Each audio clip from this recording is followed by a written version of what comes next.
ভালো লাগছে যে উনি আসলে একটা ভালো মানুষ। উনাকে আমরা কোনো ইয়াই করতেছি না। সে একটা কথা বলছে আমার খুব ভালো লাগছে যে দলের হোক আর অন্য দলের হোক, যেই হোক তাকে বিচার আওতাধীন করা হবে। বিএনপি হোক কি আওয়ামী লীগ হোক, এই কথা আমাদের দেখার বিষয়। মানে কাজটা করছে, এটার জন্য তো আমরা ধন্যবাদ তো জানাই হাজার কোটি বার। তারা আমাদের পাশে দাঁড়াইছে, এটার জন্য তো মানে আমরা তো আমাদের ভাষা নাই কি বলবো। কিন্তু আমরা চাচ্ছি যে যারা যারা অপরাধী প্রত্যেককে আইনের আওতাধীন করা হোক। মুবিন যে ছেলেটা, ওনাকে তো স্পটেই আপনার ওকে পাওয়া যায় এবং ওকে ওইখানে অ্যারেস্ট করা হয়, পুলিশ ওকে অ্যারেস্ট করতে মানে সক্ষম হয়।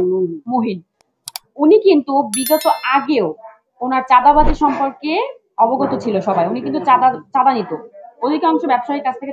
এটার ভিডিওটা হয়তো আপনি দেখছেন কিনা আমি জানি না। আগেও কিন্তু চাঁদা নিত এবং অ্যাম্বুলেন্স ব্যবসায়ী নামে একটা লোক ছিল, ওনাকে কিন্তু চাঁদার জন্য মারা হয়েছিল। এই মুহিন উনি মারছে। তো এখন আমি বলতে চাচ্ছি যে আমার মামার মৃত্যুর কারণটাই হচ্ছে ব্যবসায়িক দ্বন্দ্ব এবং সেটা হচ্ছে আপনার এই যে চাঁদার ব্যাপারটা। আমার মামাকে বলতেছিল চাঁদা দিতে, তো আমার হয় চাঁদা দাও, নাইলে এই যে সোহানা মেটাল নামের যে আমার মামার দোকানটা, ওইটা তাদের দিয়ে দিতে, অর্ধেক দিয়ে দিতে বলছে। তো এটা মামা রাজি হয় নাই যে না, আমার দুটো ছেলে মেয়ের ভবিষ্যতের জন্য আমি এত কষ্ট করতেছি, আমি অনেক কষ্টের পরিশ্রমের ফলে আমি আমার ব্যবসা দাঁড়া করাইছি, কেন তোমাদের আমি এটা শেয়ার নিব, মানে আমি অর্ধেকটা দিব এবং চাঁদা দিব। আমার মামা স্ট্রেট কথা বলে।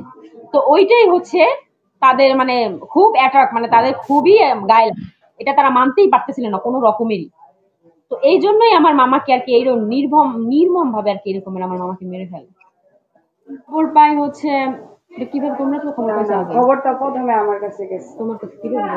ফোনটা মানে আমার মামার হাত মানে ওয়াইফ, উনি আমার কাছে কল দেয় যে বলে সাদিয়া তোমার মামার তো এরকম এরকম ব্যাপার হয়েছে, মানে রাস্তায় মেরে ফেলে মানে ফালাই রাখছে। তো জিনিসটা আমরা দেখি না, তারপর কয়েকজন ছবি তুললে আমার মামানির ফোনে পাঠায়, তখন আর কি আমরা খবরটা জানতে পারি আর কি যে আমার মামার মাইরা আপনি রাস্তায় ফালাই রাখছে আর কি, মিরপুর 3 নাম্বার গেটে। আচ্ছা, তখন সবাইদের জানে আর কি ব্যাপারটা। সন্ধ্যার দিকে এটা ঘটনাটা আমরা জানতে পারি। 9 তারিখ সন্ধ্যা। হ্যাঁ 9 তারিখ সন্ধ্যা।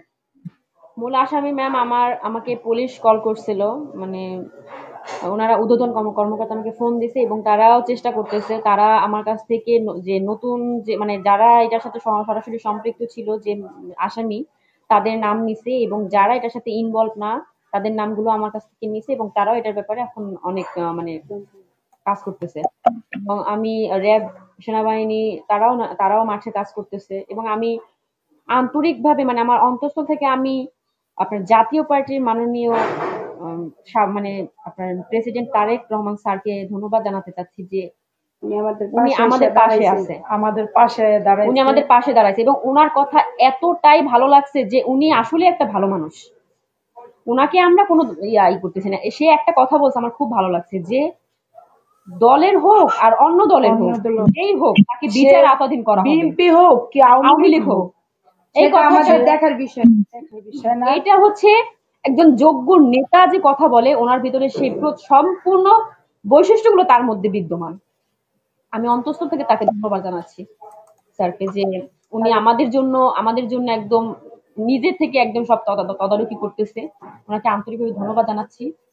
আর আমাদের একটাই দাবি, আমাদের একটাই চাওয়া যে আমার মামাকে যেভাবে হত্যা করা হয়েছে নির্মম ভাবে, সঠিক বিচার হোক এবং দ্রুতভাবে বিচারটা হোক। আমার বাইরে যেভাবে এই করছে, আমার ভাই বোনের বুক খালি করছে, কেউই যাতে এমন বাংলার বুকে না কোনো সন্তান বাপ হারা না হয়, কেউ ভাই বোন ভাই হারা না হয়, কেউর মার বুক খালি না হয়, এটা আমরা অনেক দ্রুতভাবে বিচার চাই।